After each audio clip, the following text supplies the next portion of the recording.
Hello and welcome to the State of the Euros, our daily catch up here on A State of Mind. My name is Seán McGill. Joining me this morning is Colin Watt. Colin, how are you? Doing well, mate. How's yourself? Not too bad at all. I was saying if there's anyone here from yesterday's show, they'll know that I had my travel worries to London, but we're sorted. We're good to go. I won't be sleeping on the streets, which is makes a change, but I'm happy about it. I've not spoke to you since the Scotland game. How did you take it in? How was it for you? Pretty sort of a flattening result, wasn't it? Yeah, we've all been told about these glorious failures when it comes to Scotland, and for the first time in our lifetime, we got to actually experience that. It was a hard one to take because I actually don't think that Scotland were that bad. I thought we actually had a very good game. It just seemed very rushed at first.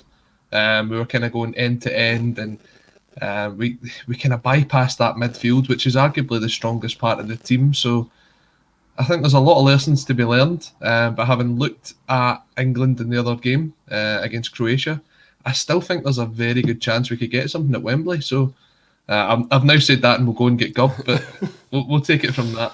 We'll know who to blame. We'll know who to blame. I think we should just get straight into talking about the massive game last night between France and Germany. And joining us to do so, we're very excited to be joined by Robin Bairner, freelance football journalist specialising in French and Scottish football. So thank you very much for joining us, Robin. How are you doing? Yeah, not bad, thanks. How are you guys? Not bad at all. Yeah, we're still Good, mate, good. recovering from that Scotland result, but at least there's daily football to keep us going. And I'll just start off by asking, what did you make of that France performance last night? The two most recent world champions going at it in the first round of the European Championships had a lot of hype going into it, and it was France who came out the victors. Yeah, I mean, I think what we saw last night was very similar to what the sort of performances that France produced in 2018 when they won the World Cup. Obviously, Deschamps has kind of built this team that's almost sort of pragmatic. It is probably not as exciting as a lot of neutrals would like it to be, but it does the job, and I think we saw that last night. France were quite happy to go and score that opening goal and then sit on the 1-0 lead. I think they would have felt a draw was probably a good result in the circumstances, so it was almost as if they had a 2-goal buffer. They were quite happy with it. They were obviously delighted to win, but they would have been quite happy with the draw as well, and I think that was evident, judging by the way they played the second half of the match. And it's interesting you talk about that sort of the style that France use and the way that they won the World Cup last time, because considering their attacking talents, considering they are the world champions, the best team in the world, you'd maybe expect them to sort of impose themselves on opposition teams a bit more. Do you think does Deschamps get criticised for that, or the fact that it wins, that it works, is sort of just the main objective there? Well, I think as long as you've got a winning team, it's fine. And France have had a winning team now for the best part of 5 years. I think Deschamps learned a lot from Portugal and the way that they were beaten in Euro 2016 final. The Portuguese were incredibly boring throughout that tournament. They only won one match in over 90 minutes, which was against Wales in the semi-finals. And he's learned, I think, that you have to be a bit pragmatic to win tournament football, and we certainly saw that in Russia, and it looks like it's going to be a continuation of that over the course of the Euros. So he's not really criticised because it's winning football, and the fans ultimately, I think fans of just about any team are quite happy to watch pretty pragmatic and maybe a little bit boring football as long as it's winning. The trouble is, when that stops, that's when the issues come. And so far, Deschamps is untouchable in the French press, despite maybe not being as exciting and free-flowing as many people would like him to be ideally. Colin, it wasn't maybe perhaps the most all-action game we've seen at the Euros so far, but there was something undeniably engrossing about this game. I don't know if it's just the quality of players you have on the park, but the game certainly kept your attention. What did you make of the French performance, and also how Germany matched up, considering that they're also a sort of fancied team heading into this tournament? Yeah, I thought Germany kind of struggled in that game overall. And I don't know if that is, and Robin, you can maybe agree with me here, is whether that comes down to the fact that they don't have an out-and-out striker. I mean, they played Gnabry in that role last night, but he wasn't an out ball for them. And I think that the French defence, especially Kimpembe, had a fantastic game because they didn't have much to contend with. So I think although France only won 1-0, I don't think they got out of first or second gear at all last night. And you saw with the counter-attacks that France put in there, what they can do on the ball. The most interesting part of that whole game last night was the head-to-head race between Hummels and Mbappe. Mbappe had at least a 15-yard disadvantage and still got to the ball before him. So it just shows you France have so much in reserve that the game last night was a lot about seeing each other out and picking apart the weaknesses.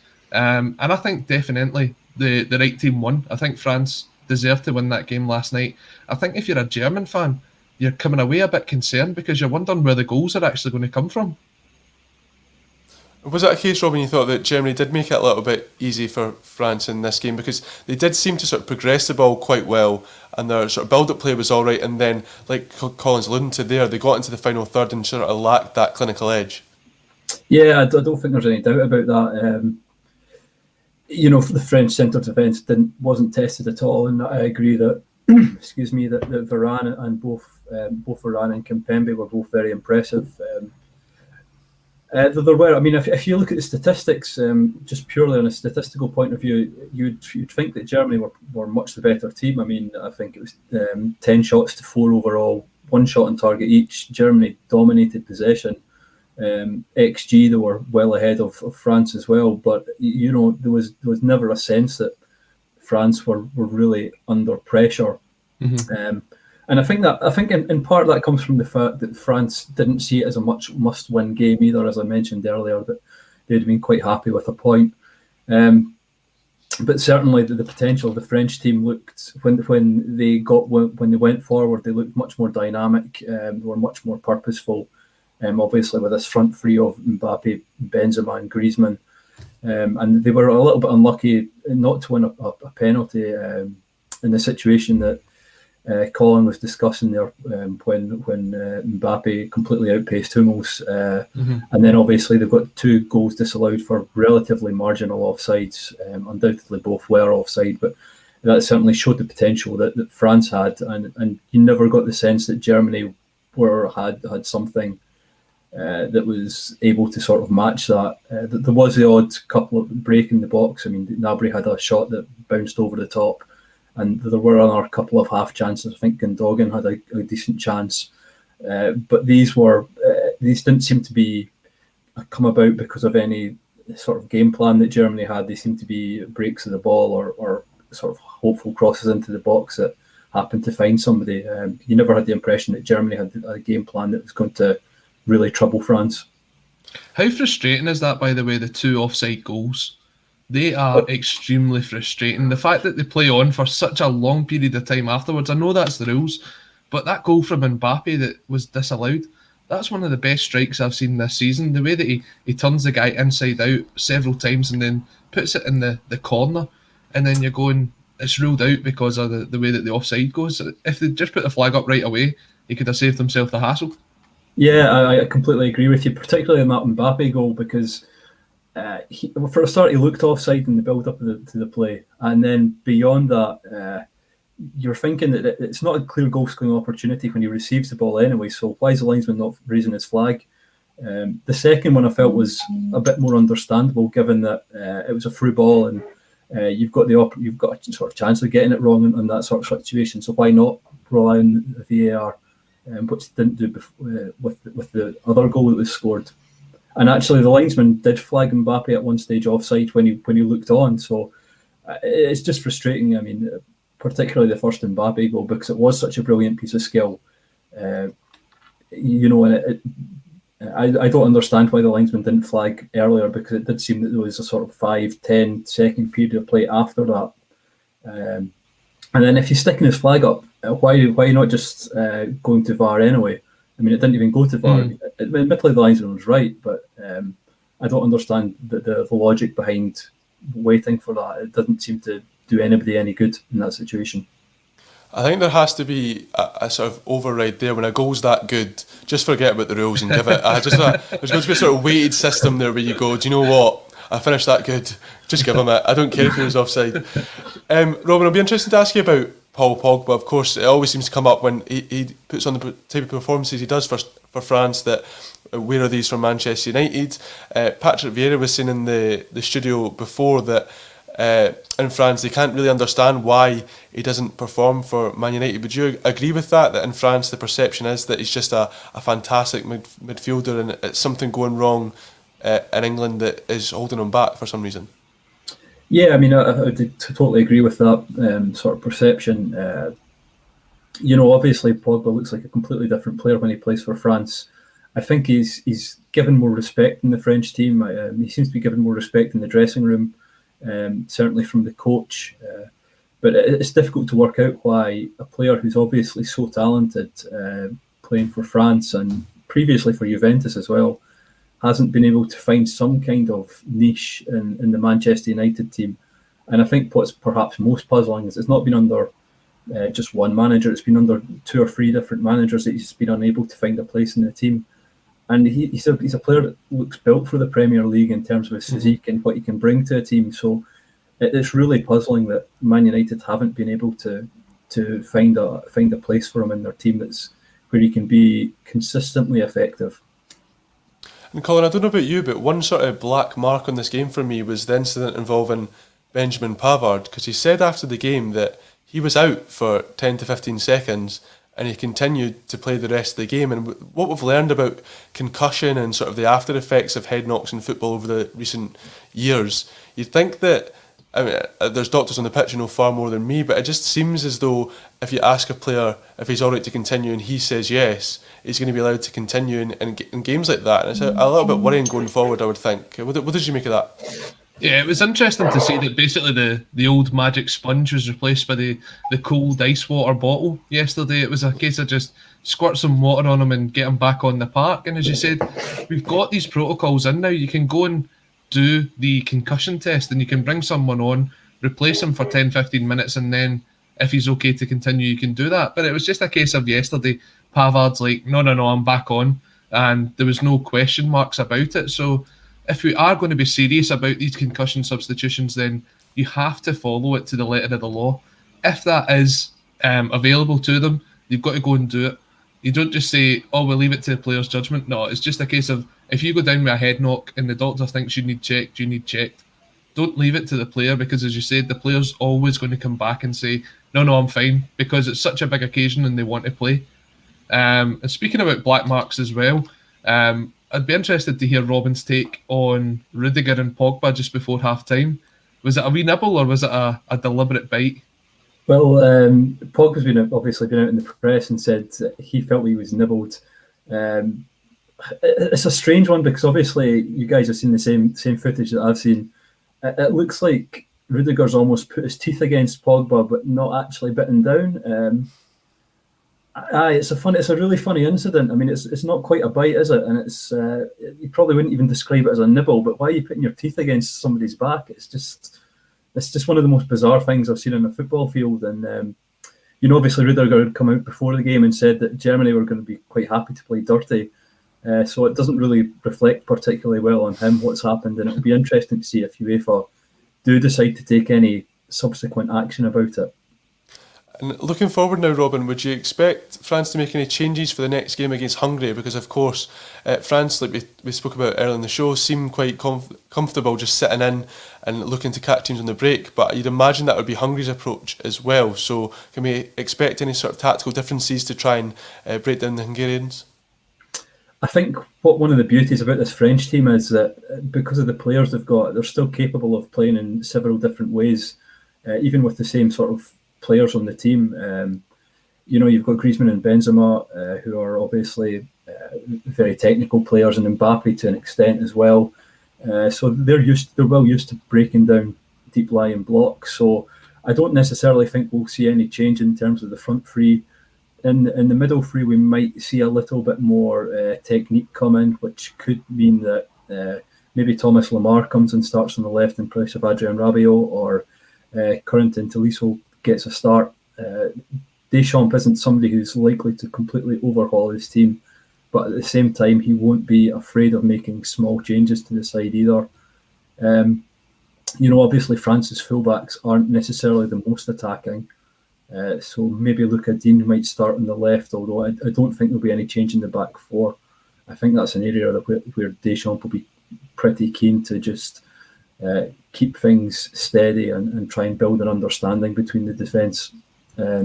So I don't think we'll see much in terms of a change in the starting 11, although I think we'll see them play it in a very different manner, in a rather more attacking manner, because as you say, that's going to be required. Robin, it was great to get your insight. Thank you very much for joining us. Do you want to let people know where they can find you on social media and stuff like that? Yeah, I'm available on Twitter at @rbearner, and that's probably the best place to catch up with me, because that's where I stay most up to date, to be honest. Brilliant. Well, thanks again for joining us, and hopefully we'll chat to you again as the tournament progresses, because I'm sure France will be there for a while to come. Yeah, pleasure. Thanks very much. Thanks guys. very much. Cheers. Cheers, Robin. Cheers. And it's all action today, Colin. We're moving from one winning team in Group F to another, and joining us to do so is Aaron Barton from Proxima Jornada. Was that pronunciation okay, Aaron?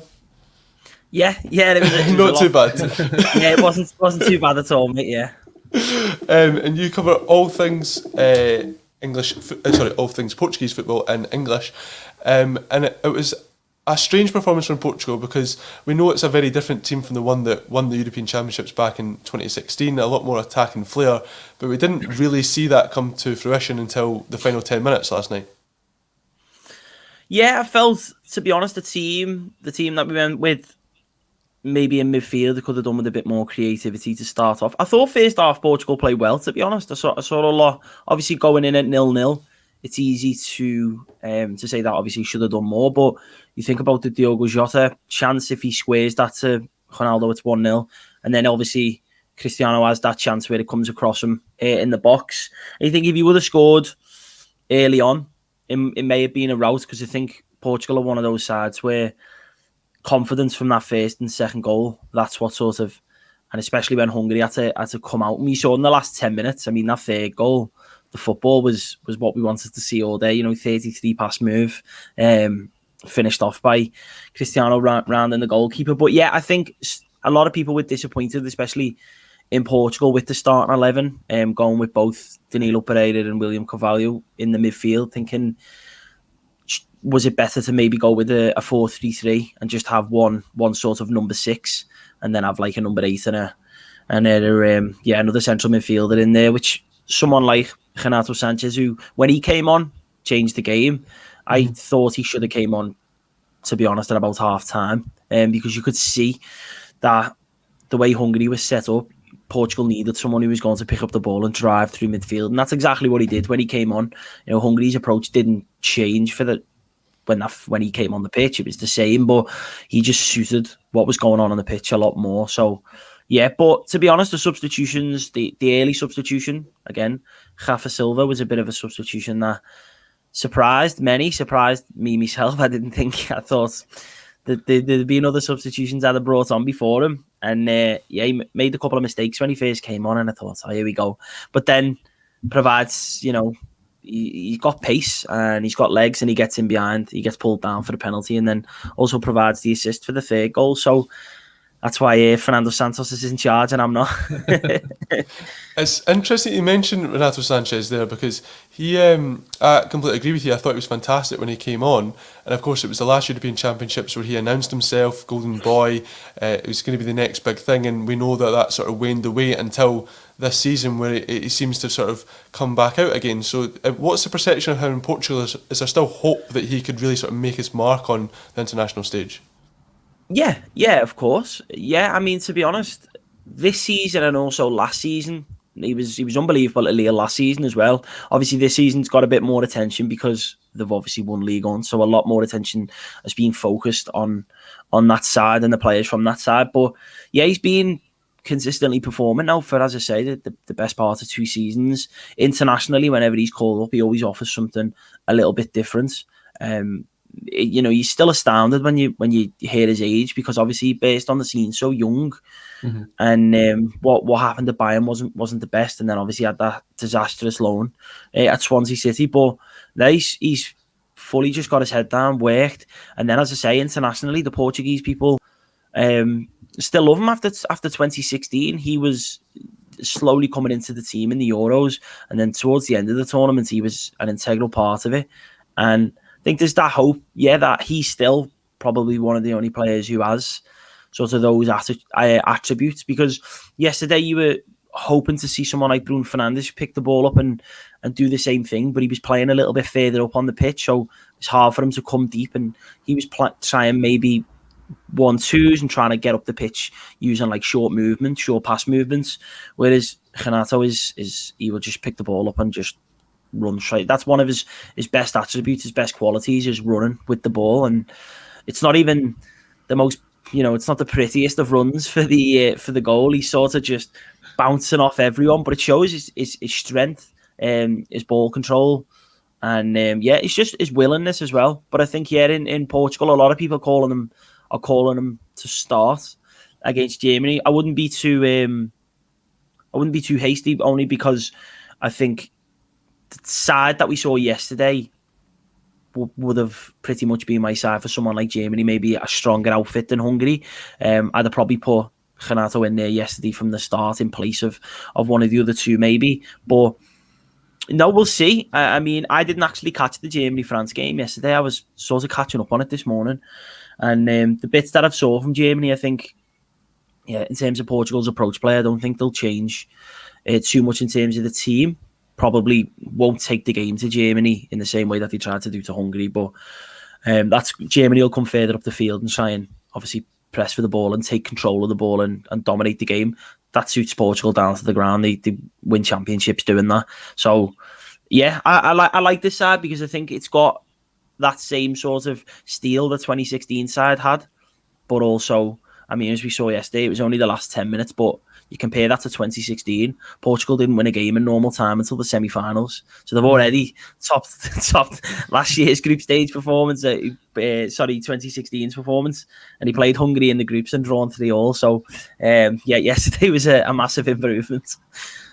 Colin, it was impossible not to feel sorry for Hungary in this game, especially with the full stadium and the fact that they held on against the reigning European champions for so long. Do you think they can cause France and Germany some problems as well based on the performance yesterday?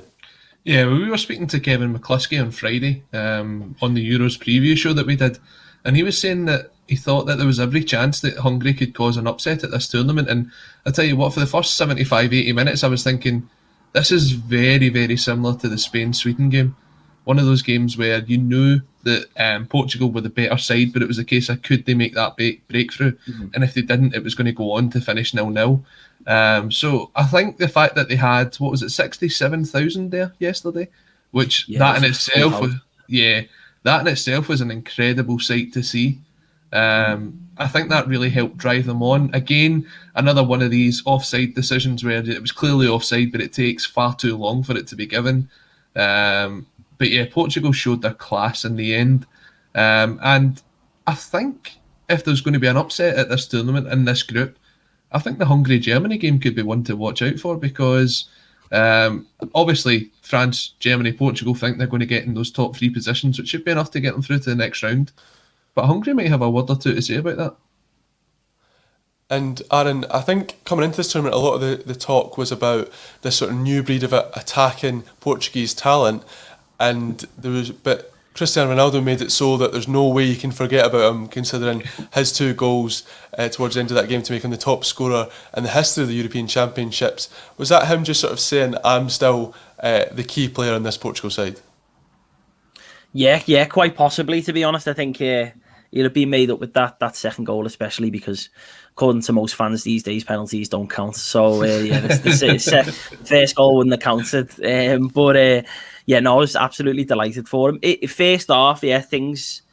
I was going to say things weren't going his way, but things just weren't going for that sort of attacking quartet, the amount of talent they possess. I was disappointed with Bernardo Silva. He's, to be honest, other than Ronaldo in an international jersey, he's one of the best sort of attackers. But yeah, he looked a little bit frustrated. Diogo Jota had some chances, and so it wasn't just Cristiano. It was sort of, it all just looked a little bit, forced at times, to be honest. And that was credit to Hungary as well. I haven't actually spotted Hungary's performance holding on, and it was yeah, managing to create chances as well in the second half. They broke well a couple of times, so that did have me on the fearing a little bit. But yeah, I think Cristiano, putting his mark down, top European goal scorer, European Championships goal scorer, Portugal record goal scorer, most appearances at the Euros in history. So he'll be delighted with a couple of those records he picked up yesterday. And yeah, I think, to be honest, he spoke quite well the other day in the press conference. He was talking about how he knows that he's not the same player that he was when he was 18 or 19. And he was saying, I'm not the same player that I was 5 years ago or 10 years ago or 15 years ago. You know, players change. You have to adapt. And in order to stay at the top, you've got to know sort of what you're capable of and what you're not capable of. So, and, you know, it's refreshing always when these championships come around, because you get to hear Ronaldo actually speak and talk about himself, which you don't always get, to be honest. And yeah, I thought it was quite refreshing, and with all the attacking talent that Portugal have got, and this question of, do Portugal play better without him in the side? Because, you know, there's been a couple of performances where things tend to do look a little bit more fluid. I don't think that's necessarily the fault of him. I think that's more Portugal just look better when they don't have a focal point, because instead of crosses going into the box, everything's a little bit more close knit. And in Portugal, they call it like footballzinho. So it's like this intricate, you know, so not sort of like tiki-taka, but like short movement where they hit you high up the pitch, and yeah, it's quite intense. Couple of passes and you're in the box, like that third goal yesterday. And yeah, it'd be interesting to see, you know, how he fares for the rest of the tournament, because I've always said it, if he's fit, he's going to start every single game. So, you know, let's enjoy him while we can, because we don't know, you know, what the future holds for him in a Portugal shirt. And we certainly learned that he's not a fan of Coke yesterday, or I'm pretty sure they're not too pleased with him today. Thank you very much for joining us, Aaron. Do you want to let people know where they can find you on social media and the work that you do? Yeah, so you can catch us on Próxima Jornada 1 on Twitter, and you can find us on the website, proximajornada.com, and proxima-jornada.com. We've also just released a new series called Os Archives, which is the archives, where we've looked at every individual European Championship Portugal have been at, starting with 1984, which is the first appearance, up until 2016, which is a nice episode to end on. And yeah, there's stuff everywhere. Just type us in, you'll find something, I'm sure. Brilliant. Well, thanks again for joining us, Aaron. And the same sort of feeling towards France. I think Portugal will be around for a while longer in the tournament, so it'd be great to talk to you again as the weeks go on. Yeah, no problem at all, lads. Thanks for having me. See you later, mate. I love chatting to these experts, Colin. It's a really good way to get insight on these international sides. And I think what a good thing to do now is there's been a full round of fixtures. We've seen every team now, so maybe we can talk a bit about what we're making of teams so far. It'd be great to get people's comments on this so we can hear what you guys think. But we'll talk about who's impressed us most, Colin. Out of the sides we've seen, who has sort of made you stand up and go, I think I fancy them to lift the European Cup? I think there's a couple of teams, and there's probably no surprises so far this tournament, in terms of the big teams that you thought were going to do well, and the ones that probably haven't. Italy on that opening day were outstanding. The amount of chances they created, I was really, really impressed with them against a team that I really thought could be a dark horse in this tournament in Turkey. A fantastic opening day, 3-0. They now extend the kind of record in the last couple of internationals. I think it's like 31 goals in 9 games and none conceded. So they're going to be very difficult to beat. I thought France last night were very impressive. That's one of those games that you could have probably seen it finishing 0-0 before the game kicked off, but France probably had that game very much under control. And Belgium, under the circumstances of what happened on that day, to beat Russia 3-0 very convincingly, considering that some of Eriksen's teammates were also playing in that game. I think that has to be highlighted, the fact that they managed to get that level of performance. So yeah, it's the big teams that are doing well.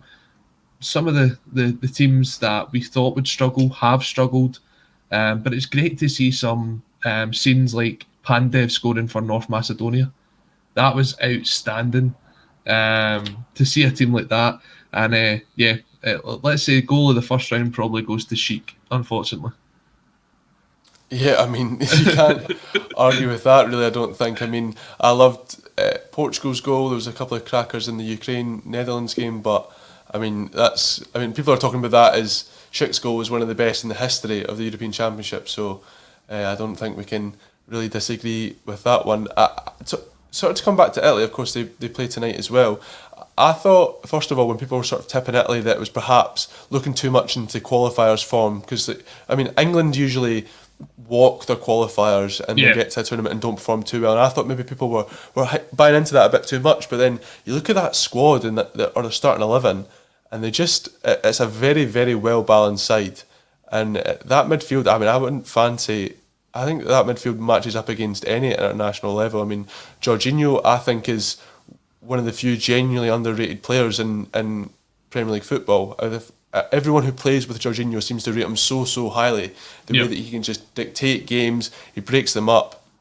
I thought he was fantastic. Nico Barella was great in that game. Locatelli, a great pass that set up the first goal, and that was missing Marco Verratti, who we know is a fantastic player at Champions League level. So Italy have really impressed me. And then I think France sort of showed the qualities last night of why they're so tipped. I mean, it was boring to say that you fancied France to win this tournament, but they're so deadly. And even though those goals were offside, it was a matter of inches, especially for the second one. That they've got that clinical nature, and I love the way they could just speed things up. I think that's what you see from the best teams. It reminds you of the sort of qualities that Guardiola's Barcelona had. The way that the game can just be sort of ticking over, and then in a flash, explosively, they're in behind you. Just the way a few touches, knock it past you, and they're in. So France were really strong last night. Let's talk about disappointments, because Group F, we know, is a group of death. And for me, I thought that Germany were the least likely to get out this group, out of those big three. And maybe their performance last night kind of backed that up. Yeah, I thought the problem with Germany was the lack of firepower up front. I know Gnabry's scored the goals in the qualifiers, but if you're looking to go to a tournament, you're looking for a talisman who is going to pop up and score a goal here and there. For me, it's like you look at it and you see Pandev playing for North Macedonia. Now, it's a guy that's got all that experience, but even he knows to get into the right positions at the right time. When Gnabry got into that position, he totally fluffed it. The ball went into the ground and it went over the bar. And you're looking at it and you're going, Timo Werner's not had a great season for Chelsea. Looking at the Germany bench, there wasn't anyone that you were thinking, he's the guy that should lead the line for them. Now, I don't know the style that Joachim Löw's trying to play, but against the bigger teams, you need someone that you can rely upon. Portugal had Ronaldo, France had Benzema and Mbappe. Germany just didn't have that player that they could turn to. So unless they can find someone that's going to come out and be the guy that they rely upon, I think, although they'll probably get third, it might be the round of 16 and that's as far as they get. And I think that'd be a major disappointment for them. Yeah, I think so too. And I mean, even when you look at the World Cup win in 2014, they didn't really have an out-and-out striker. I mean, Klose played games, he scored a couple of goals, but he wasn't at that sort of prolific stage in his career. And, it was Mario Götze who went on and scored that winning goal in the World Cup final in Brazil. But even, I agree with you that off the bench, I don't really feel like anyone's there to sort of provide that clinical touch. And I think it's a shame for Joshua Kimmich. I mean, the thing with being so talented is that he's the best player in the world in two positions, probably. I mean, he's probably the best right back in the world, and he's the best holding midfielder in the world. So, and people are going to say Kante in the comments, but they're very different players. But in terms of being like an out-and-out six, I think that Kimmich does that so fantastically. And you're missing Leon Goretzka for this game as well, who are probably the best double pivot in world football. And then but you've still got the talent of Gundogan and Kroos to come in. So there's so much to sort of get excited about in this Germany side, but they're just not really sort of grabbing your attention. So it'll be interesting to see how that progresses. You mentioned earlier on that you caught England. Obviously, there's a lot of hype around them. Yep. And they won their game. It's the first time they've ever won their opening game at Euros, which is a pretty astounding stat. Just in terms of their performance, what do you think they are in that sort of group of contenders based on how they played against Croatia at Wembley? I don't think so. And listening to the reaction of the pundits afterwards, I'm going, were we watching the same game? Now, I've got to agree, I thought Calvin Phillips ran the midfield, and I was really surprised at his performance. I didn't think he was one that was going to step up, but he was outstanding. And I think it will be an interesting midfield battle on Friday between him and McTominay and McGinn. But looking at it, England were very fruitless. There was nothing up there. Kane, now I don't even know if he's going to be playing on Friday. He looks as if he picked up quite a nasty injury. But he wasn't getting the service that he needs to be that sort of talisman for them. Sterling's another one who hasn't had a great season at Man City, although he took his goal pretty well. Again, there's nothing there to me that suggests that they could go on and play a France or a Portugal or an Italy and beat them. And they're going to have to if they want to go and win this tournament. I think, depending on how the draw goes, they could be quite fortunate and get to the later stages. But I think, as it stands at the minute, if they top this group, they're going to play one of France, Portugal or Germany. Now, if they get Germany, they've probably got a chance. But if they get either of the other two, I think that's as far as they get in the tournament. And I think I agree with you a lot there. I think it's more their defence that I'd worry about. I don't know how I see their defence matching up against sort of the elite of international football. So it'll be interesting to see how they get on with that as the tournament progresses. In terms of against Scotland, what worries you in terms of heading into that game at Wembley? Not just based on the pretty disappointing performance on what day was that now? I'm getting my day. It was Monday, wasn't it? Monday, yeah. But what do you think? Where are the sort of real key battles in that one? I think, again, as I said, in the midfield will be pivotal. That was the biggest problem Scotland had on Monday, was the long balls up from Cooper and from Hendry that completely alienated the middle of the park for Scotland, and that is Scotland's strongest positions. We had McTominay and McGinn in there, and instead of playing through them, we played over the top to them and getting them to try and play off us, and that wasn't going to work. I mean, both Scotland and England are weakest defensively. You take a look at that England defence and you think if you had a Mbappe coming up against them, then they would be gubbed. And it's the same with Scotland. You look at that centre-half pairing, Jack Henry, Liam Cooper. I don't think they're good enough. Hopefully Kieran Tierney comes back in and we maybe see him slot in at left centre-back. Scotland need to get the service up to the top guys, but they have to go through the middle of the park. Che Adams came on and played really, really well. Thought Kevin Nisbet came on and played well as well.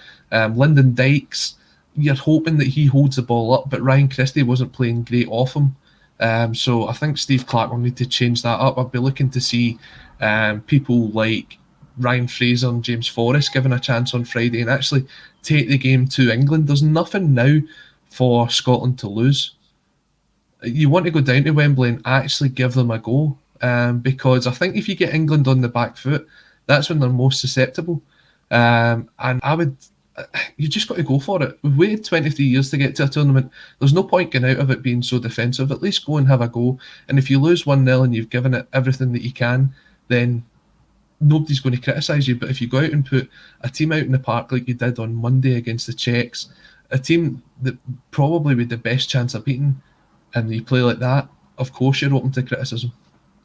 And for me, that game on Friday is a must not lose, but I don't want Steve Clarke to approach it like that. I don't want it to be, we're playing for a draw here, because if you get a draw, then you sort of head to Hampden against Croatia and a kind of sort of shootout to see who goes through, you would think. Because 4 points could be enough to get third place. But I think you need, like you said, I think you need to go out that one to sort of reinstall the faith of the Scotland fans, because, like you said, it was our most winnable game and we didn't have the attacking impetus that we should have had. And then just for their hopes in the group, because if we play for a draw, I think it's there's a decent chance that we end up losing that game. But if you just go for it, then you don't know what's going to happen. Like we said, there's definitely frailties in that England side, but I also do think we can't leave ourselves too exposed, because their attacking talent is unbelievable.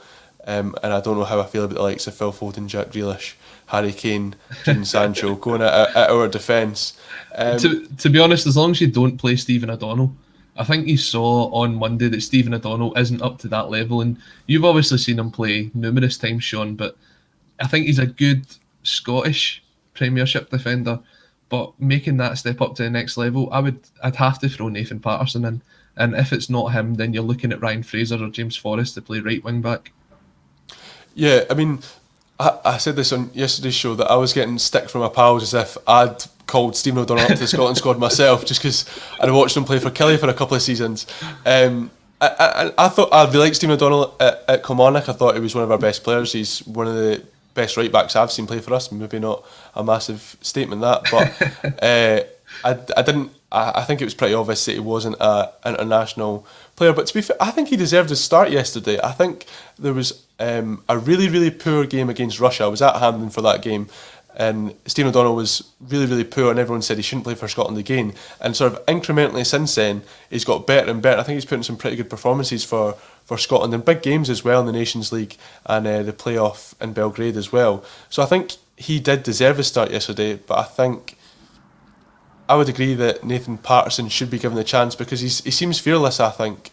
James Forrest, I would have got him on at half-time on Monday because we needed a goal, and James Forrest is a constant goal threat. His goal contribution numbers in terms of goals and assists when he's fit and plays a full season are ridiculous. He can often be in the high teens and both, sometimes in the 20s. So we know how much of a goal threat he poses. Even that little sort of jink and run through the box on Monday showed us that if he'd been on the pitch for longer, you might have got that little break of the ball.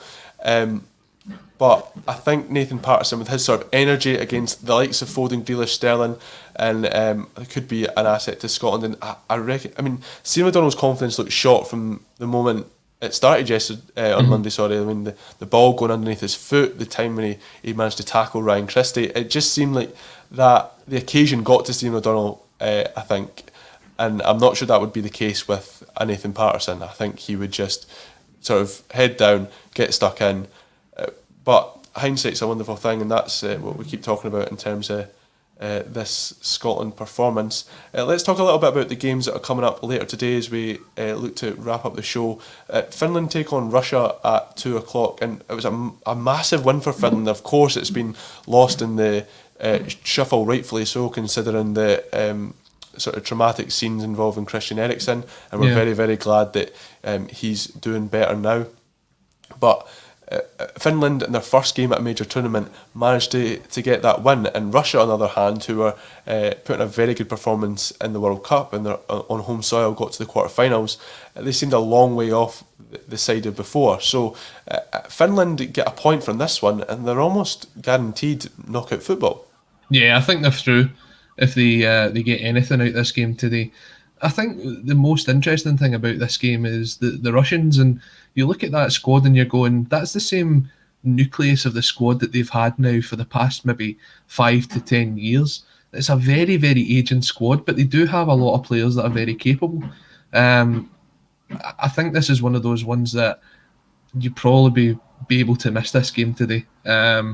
If you weren't in a desperate rush to see it, it's one of those ones that's probably going to peter out to a draw.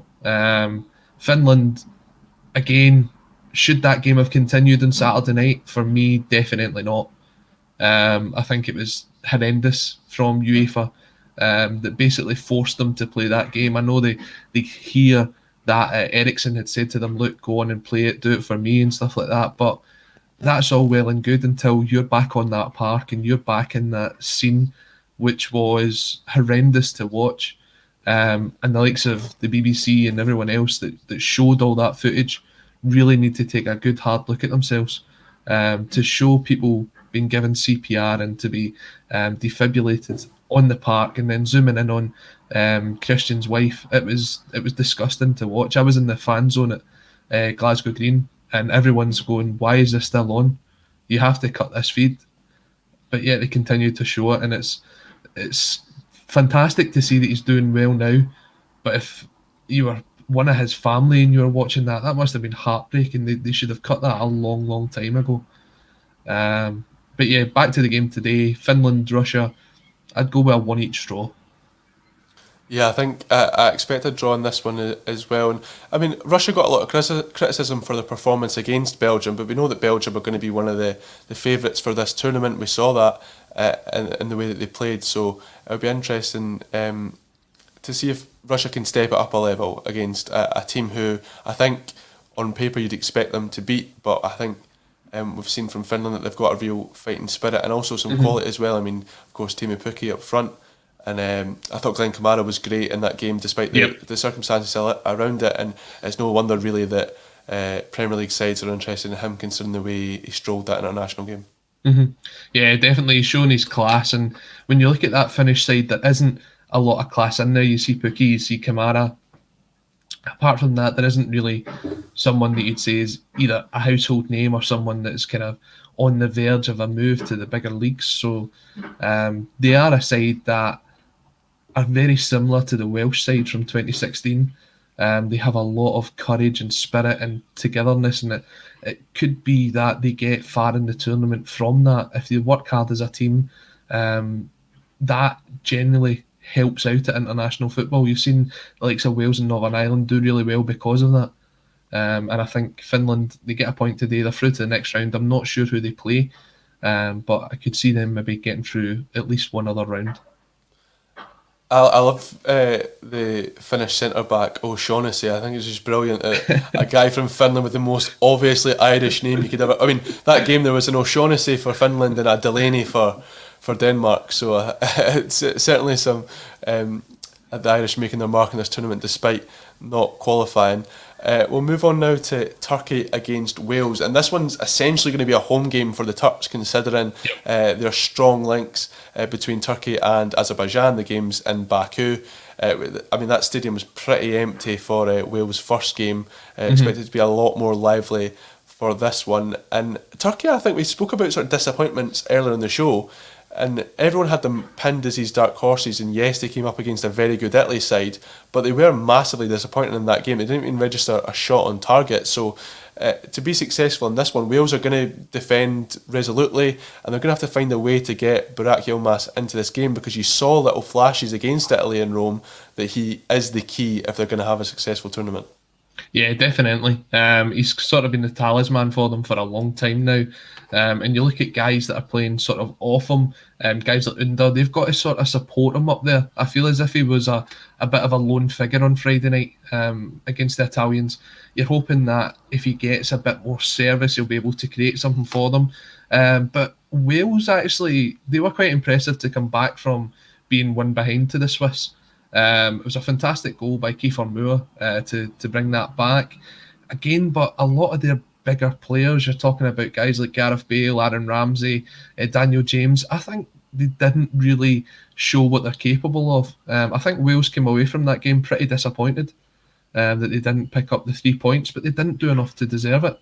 Now, you take it that it's going to be quite a boisterous crowd for the Turks today against Wales. I think Gareth Bale's already come out and said he'd wish it was sort of 40,000 Wales fans. So you wonder how much that atmosphere is going to play a part in it.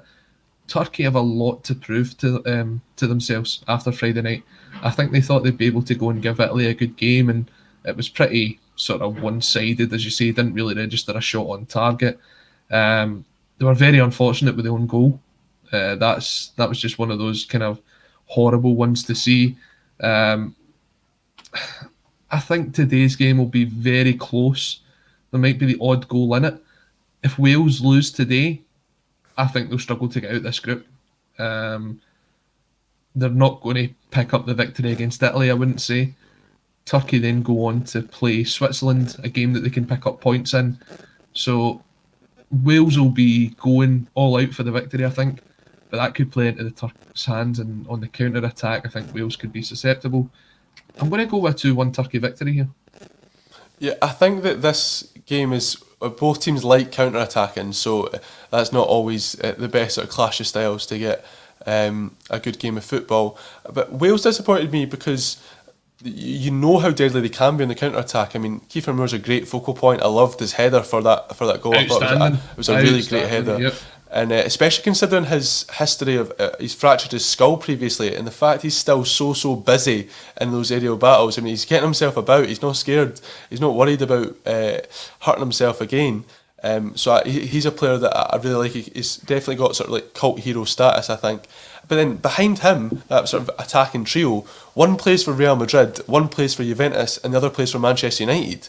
Yeah. I mean, that's a credit to Welsh football that they've got 3 players of that talent in those attacking areas, but they didn't impose themselves in the game. I thought Dan James looked dangerous on the break at times, but particularly Ramsey and Bale, the sort of elder statesmen of this side, they didn't do enough for me to sort of give Wales a chance of winning that game. And it seemed to be sort of punts up the park against Switzerland. Switzerland was the easiest game they're going to have as well. I mean, it's kind of mirrors what we're talking about with Scotland and Czech Republic. So if Wales want to be more successful today, I think they've got to be a bit more calm in possession. The likes of Joe Allen or Morel, or if it's Ethan Ampadu comes in, I've got to be a little bit calmer in midfield and try and find those passes in behind. Because I think Turkey will know again that this is their best chance of the 3 points. So you've got to, and especially because they lost their first game, the pressure will be on them as well. So I think the pressure sort of finally balanced in both ways. Both camps will be knowing that how important not to lose this game particularly will be. Hopefully that doesn't make it too nervy, and I hope that both sort of go for the 3 points in this one to make it an entertaining affair. Yeah, I think this could be the game of the day today. I think this is 2 teams that absolutely need the 3 points, and you could see a real end-to-end battle here. So I reckon this is game of the day. 5 o'clock this game's on. I think it's on BBC. That one's definitely the one to watch. And do you think that Italy-Switzerland isn't to watch because you just expect Italy to be pretty comfortable in that one? If you're looking to see a team that has the potential to go and win the tournament, then you're definitely watching this Italy game tonight. Again, Switzerland, very decent performance against Wales. Got the goal. Will they create the same amount of chances against Italy? I don't think so. I thought Mbolo was outstanding against Wales. He was the sort of main focal point and was really behind everything that was good about the Swiss in that first game. But again, they're a team that's got a lot of experienced players. You're looking at Shaqiri, you're looking at Mbabu, Xhaka, even Shah at centre-half, and you're thinking, that's a team that if they get into the group stages, it's not one that you fancy coming up against. But Italy, again, as I said earlier in the show, I think in their last 9 games, they've scored 31 goals and conceded none. We spoke about that midfield earlier on. And then up front, Insigne, Immobile, outstanding. You get the ball into them, they know where the back of the net is. I fancy Italy to go and win this one today. And it will be interesting to see if they can carry on that same sort of performance that they had against Turkey and really set a benchmark down that they could be one of the teams to beat. Unless we're getting another rendition of Nessun Dorma, I think I might just leave that game today. If the big man was there every day, then I'd be there. But the come on, Sean. downhill since then. Sean, tell everyone the real reason you're missing the game today. It's an early night for you. Well, I've got an early flight to London tomorrow, don't I? So I'll be on my holidays. So we'll still hope to bring you some daily catch-ups here on A State of Mind, but I'll be gallivanting down in the capital. So we'll see what happens with that. Colin, what are you up to for the rest of the day? Well, we will be back at 12:30 for A Celtic State of Mind. Myself, Kevin and Brian will be discussing the Champions League draw. Celtic drawing FC Midtjylland, which will be interesting considering that they've been linked with a move back home for Eric Sviatchenko, who is the Midtjylland captain, so that'll be an interesting one. Nice wee narrative there, we do love that. Colin, where can folk find you if they haven't already? Sure, you'll see me here on A State of Mind, doing the Football Insomniac on Fridays, on the Axon Bulletin on Wednesdays, and also on Twitter at Colin88Watt. Thanks very much for joining me, Colin. I've been Seán McGill. I'm on Twitter at SeánMcGill8 if you want to find me there. And we're doing these daily shows for A State of Mind. And I'm also on Energy Sport doing written content, and we've got loads of great podcasts there as well if you fancy checking those out. So thank you very much for joining us this afternoon, and we look forward to seeing you again soon.